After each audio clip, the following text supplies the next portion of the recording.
Comic Book Savant Extra, Episode 13.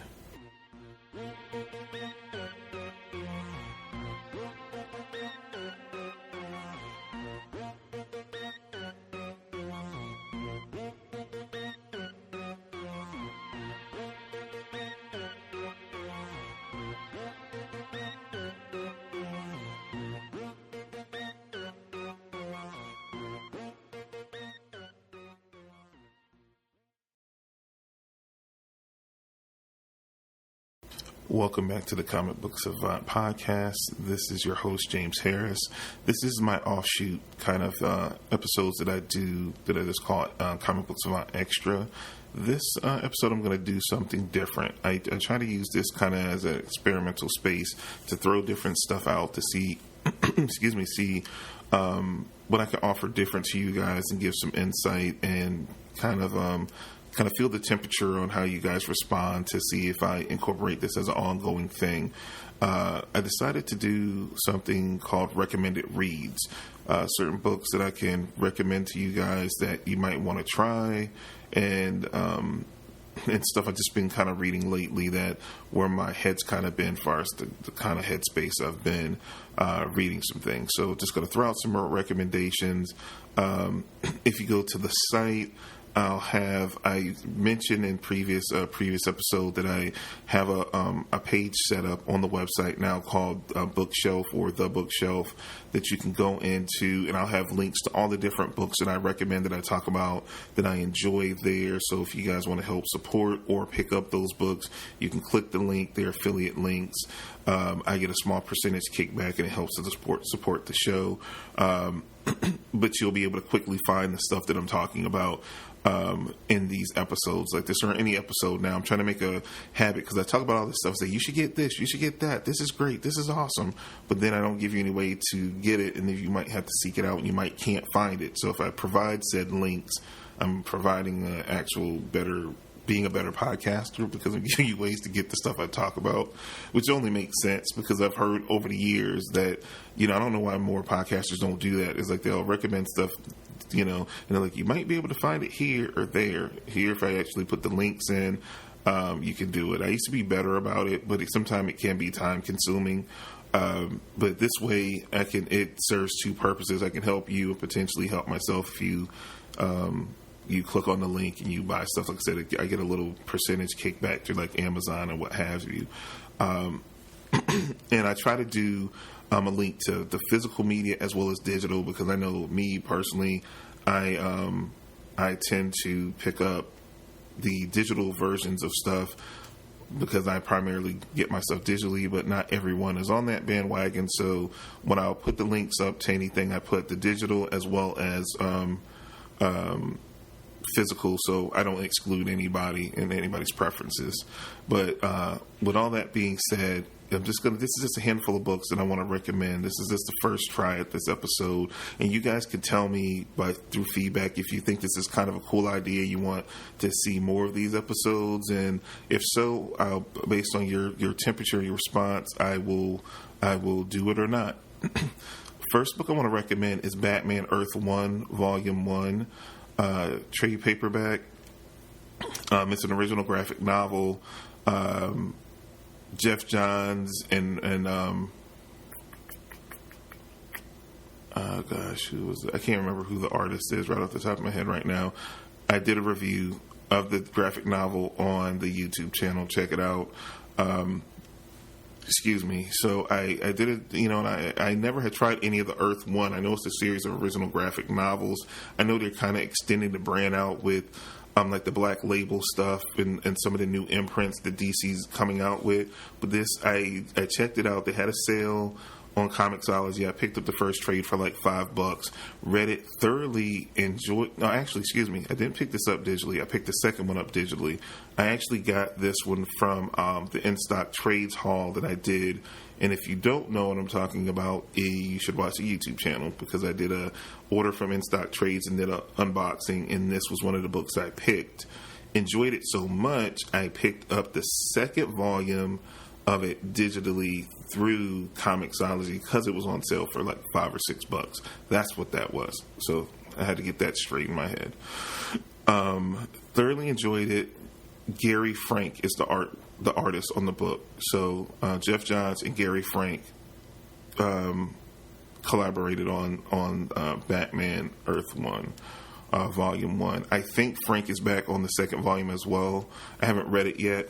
But it's really solid story, self-contained. It's kind of a retelling of the origin in a different way done by Jeff Johns, which is very interesting. Liked it a lot. Look forward to reading the next one as well. So that's one book I can recommend, something if you haven't tried. Because a lot of people, I know a lot of you guys are like me. You'll see certain stuff and you'll hear it talked about out and about, but then you'll never particularly will take the time to try it out.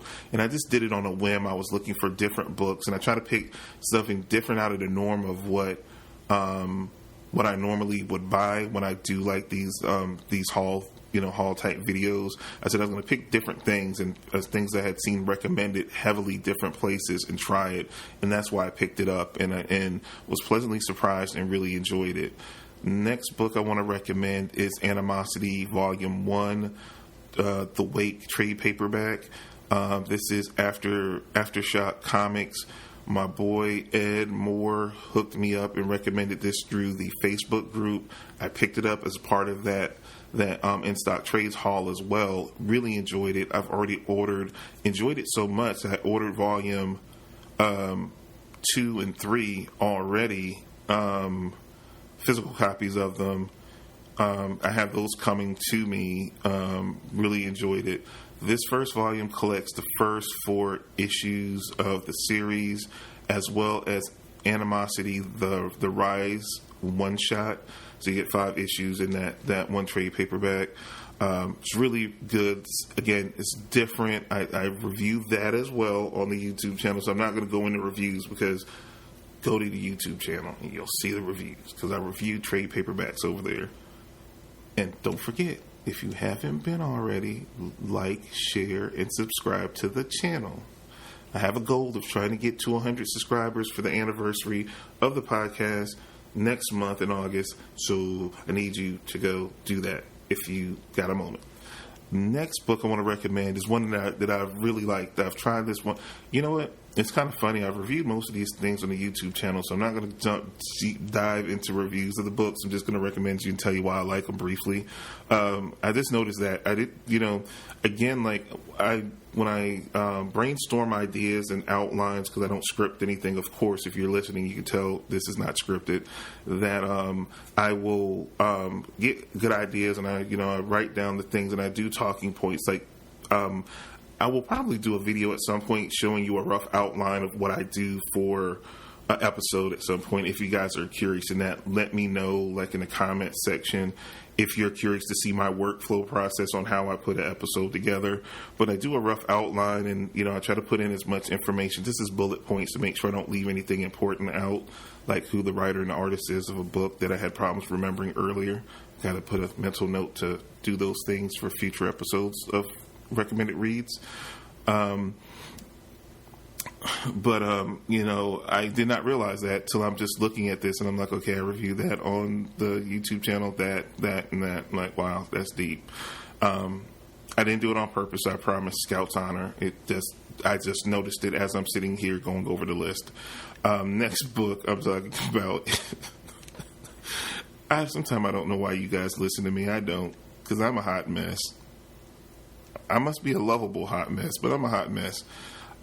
Star Wars, Darth Vader. This is the longest title. Okay, side note. I love the Star Wars books Marvel has been putting out. The majority of them I thoroughly enjoyed. But I swear to goodness, the titles of these books keep getting longer and longer. Here's the actual title, and they shorten it depending on the trade or whatever. But when you open up the book, this is what the book says. It says Star Wars, Darth Vader, Dark Lord of the Sith, Volume 1, The Imperial Machine. That's a mouthful. That's a lot. I'm just saying. I'm not trying to talk about anybody, but can we just be like Darth Vader, Lord of the Sith, Volume 1 or whatever like that? But you got to put the star, branding is everything, isn't it? So I reviewed this as well on the YouTube channel for this first trade. It collects we're going to skip that. I'm not even going to edit it out. We're just going to pretend like that didn't even happen. I'm sorry. It collects Star Wars Darth Vader, Dark Lord of the Sith, issues 1 through 6. It's really solid. It's a really solid series. I loved, and it's the next book, sidebar, next book or transition, is the next book I'm going to talk about, which is Star Wars Darth Vader, by Carrie Gillian and Salvador Larroca. This is the follow-up series to this. This series, this one is written by Charles Soule, and this series picks up right after.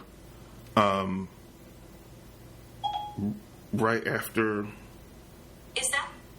Oh, wow.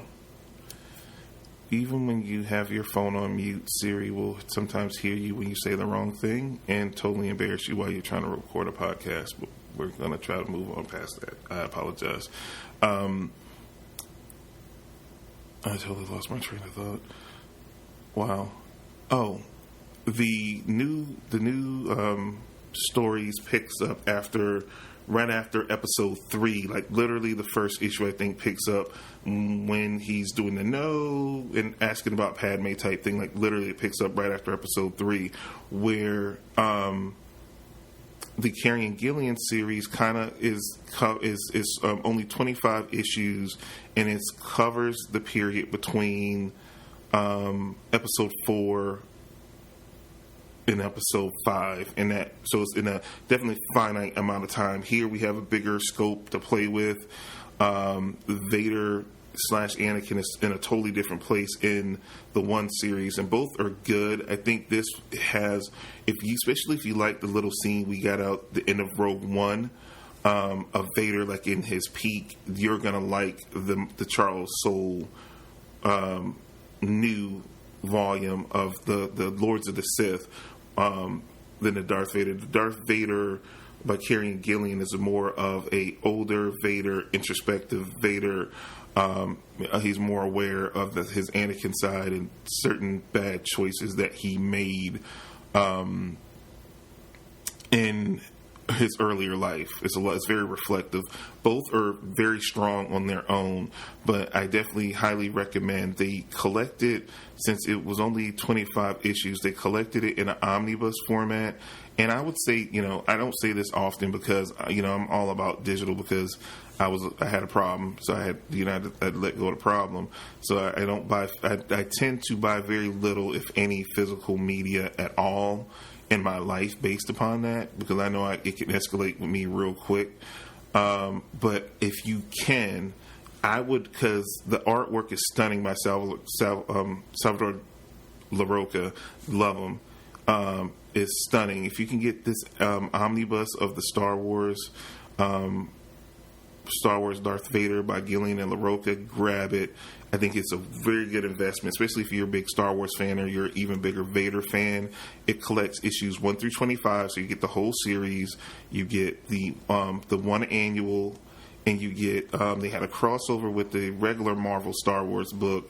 So you get issues 13 and 14 of that, and the crossover was called Vader Down. So it was a one-shot, Star Wars Vader Down, that's also included, as well as the 2 issues from the other Star Wars series. So you literally get that whole story in that one omnibus. Definitely well worth the money, for sure. You can go hit up Amazon, where I'll have links to, and I'll, even if you want, put in the links to InStockTrades.com, because they still should have it in stock, and you can get a good discount on it there as well. So you wouldn't be paying full retail for this if you find a good deal online. Next book I want to recommend is a book that I recently bought this. I read it when it came out and talked about it years ago when it was a thing, was 52. And it had such a profound effect on me because I didn't grow up reading DC nearly as much. So when I first started doing a podcast, I really delved deep into DC comics. And it was a thing for me. So when 52 hit, it was, some of the most prolific writers in comics at the time coming together to collaborate and work on a weekly book, that a new issue was released every week. for 52 weeks. And it was an epic, sweeping story introducing you to new characters. It just had a profound effect on me, just like really getting me even that much more into the DC universe. I've never gone back and read 52 after originally reading it while it was going on and covering it on the podcast. And just like I've been on a nostalgic kick, and I talked about this in my haul video, not my haul video, but the haul podcast that I did when I talked about my pickups from last month. I've been on like this huge nostalgic kick, and I want to go back and revisit it because it was when I was launching this show at that point in time when I was starting out, like it was such a huge thing, and I wonder, you know, because gosh, 10 years later, like how does 52 hold up? But it was amazing. Black Adam, The Question, Batwoman being reintroduced into the into DC Comics. It was like so many monumental things came out of 52. This omnibus, you can get it all in one shot. It collects all 52 issues of the series in omnibus format. What I did recently, it's been a lot of sales on Comixology. Comixology has been doing sale after sale after sale. It was a reprinting because originally 52 was collected in 4 trades. Now they recently redid the trades, and it's now in 2 trades, or you can get the omnibus digitally because they don't really have the omnibus option digitally yet. I'm going to talk about that in the next book. Next recommendation I'm going to make. So you can't really get omnibuses digitally, which I think that's a shame because that would be kind of cool. But they broke it up digitally, and like they have 2 trades, and they got them for like $5 or $6 a pop. They were on sale a couple of weeks ago, and I grabbed them because I wanted to reread it, and I'm going to cover it at some point on the podcast or on the YouTube channel somewhere where I do stuff. I will cover it once I sit down and read it, but I just picked it up and I want to revisit it. But if you haven't had a chance to read it, because I know not everyone, you know, I'm 42. I know people are from different demographics and everything. So some of you guys might have not been around when 52 first came out, or you were too young that you didn't read about it. So it's an iconic, historic book. That was the first time that something like that was ever done in comics, and it was relatively successful. So successful that DC kept trying to replicate its success doing weekly event series like that for the next few years, and they just got worse and worse and worse. But 52 was the first, the most successful, and the best, in my opinion. So definitely it's worth checking out. Last but not least, I'm going to talk about Teenage Mutant Ninja Turtles, and specifically I've talked about the IDW, the newer series they launched a few years back. I've talked about the series. I reviewed quite a few of the issues and the trades of it. What I found out is I was actually watching a YouTube channel, Jim Mint. They do like omnibus reviews, statue reviews, things of that nature. If you want to find Jim's YouTube channel, if you go to the website at comicbooksavant.com and you look at my links, you'll see him under comic book YouTubers. You'll have a link to Jim's channel. And one of the guys on Manible, one of the guys that does content on Jim Mint's channel, did a series of recent reads of the Teenage Mutant Ninja Turtle series. And like I said, I read... I think I'm like I fell behind. I'm like at issue 34, 35, and I think they're like in the 60s or 70s. They're up there now in issues, so I felt like majorly behind. Well, what I found out is that, you know, they had the regular trades that come out, you know, and I was getting those in the individual issues, like, because they constantly are on sale on Comixology as well. So I would pick them up and I'll read another little section, and I have been kind of catching up like that, but I'm still woefully behind. So Manible start doing a recent reads of, they did these really nice bound editions called the IDW collection for Teenage Mutant Ninja Turtles. So in total, as of the recording of this right now, it is 7 volumes of it. So you can pretty much get current with the series through these volumes. They retail about, I think he said they retail for about $40. Well, what I realized, and probably by the time you hear this, the sale will not be going on anymore, but currently, as the recording of the day of recording this, it's a sale going on Comixology where they actually have the digital versions of the IDW collection. What is cool about the IDW collection is it's basically like the oversized, nicely bound. So if you want the physical copies of these, they're awesome. But they have them digitally as well. So like you'll get like how it's broken down. Volume 1 collects and here's the thing that's unique about it. They do it chronologically. So like in the IDW collection, because they've done a lot with the Teenage Mutant Ninja Turtles since this new series launched. So they have the main series, then they did these like one series of one-shots focusing what they call micro series one-shots, where they would focus on an individual character in the series and give them their own one-shot, and then they would collect those in a trade. And they've done a couple of spin-off series and mini-series as well. So with the Teenage Mutant Ninja Turtles IDW collection, this is like the highest, best way you can collect this series if you're into it or if you want to give it a try.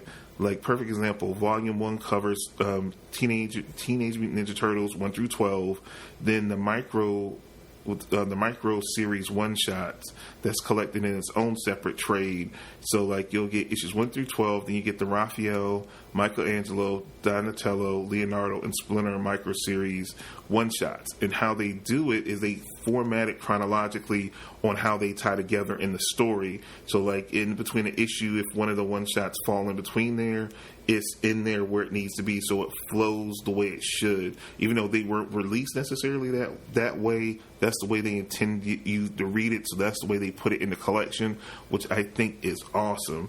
The second volume collects issues 13 through 20, then the Casey Jones, April O'Neil, Future Toyd, Krang, and Baxter Stockman micro-series issues, as well as the Secret History of the Foot Clan mini-series. You get all that in that volume.